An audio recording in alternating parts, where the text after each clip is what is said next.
For 1,000 years or more, pebbles like these have played an important role in the religious life of this Atlantic island. But why?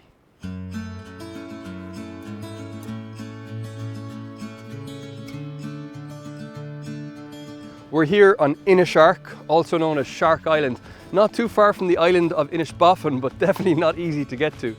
Inishark's last inhabitants left here in 1960, leaving behind a church building which had been a place of worship since the 12th century, and an island which was a place of prayer from the 7th century. That's the date given by recent archaeological excavations for the earliest settlement here, and it fits with what we know of monastic settlement of islands on the west coast of Ireland. Saint Leo is remembered as the pioneering monk of this island. There's the Hill of Leo, Leo's Cave, Champa Leo or Leo's Church, and Clochon Leo behind me, the remains of the beehive hut which is held to have been his residence. That same series of archaeological excavations yielded another very interesting result. Thousands and thousands of rolled quartz pebbles like this one, stones which do not naturally belong up here, but having been made smooth by the sea were carried to this holy site, presumably by pilgrims.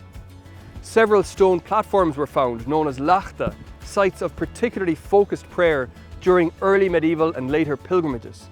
And at one of them, no fewer than 688 of these water-rolled pebbles had been deposited. Some of the pebbles were even marked with little crosses. It's a practice that started here around the year 1000 and was carried on for many centuries. It's not at all easy to know how to interpret the presence of these pebbles here. They're certainly not unique to Inishark. They're found in similar monastic sites in Ireland and Britain, at Ilonlochan, Whithorn, Lindisfarne and so on. And we find white stones mentioned in the lives of early Irish saints too. In Adamnan's Life of St. Columcille, written around the time that St. Leo was living here, there's a mention of Columcille spotting a bright white pebble in the flowing waters of a river, and he picked it out, blessed it, and used to hold on to it when praying with people for healing. And in A Life of St. Patrick, we're told of him digging a well and taking from the well a bright stone, which gave its name to the place, Alfin or Elfin today in County Roscommon. What might have given rise to this use by early Christians of white stones in their prayer? We know that it wasn't an exclusively Christian practice. Pre-Christian tombs sometimes contain quartz pebbles too. But there is a very significant biblical text that might have reframed this old practice in a Christian context. It's a verse from the book of Revelation, Revelation chapter 2, verse 17. He who has an ear, let him hear what the Spirit says to the churches. To him who conquers, I will give some of the hidden manna, and I will give him a white stone with a new name written on the stone, which no one knows except him who receives it. The white stone in this context is a symbol of victory, final victory over sin and death.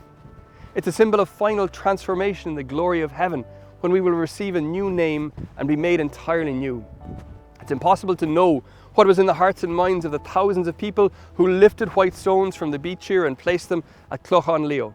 It might in some cases have been fear that motivated them, or thanksgiving, or even anger.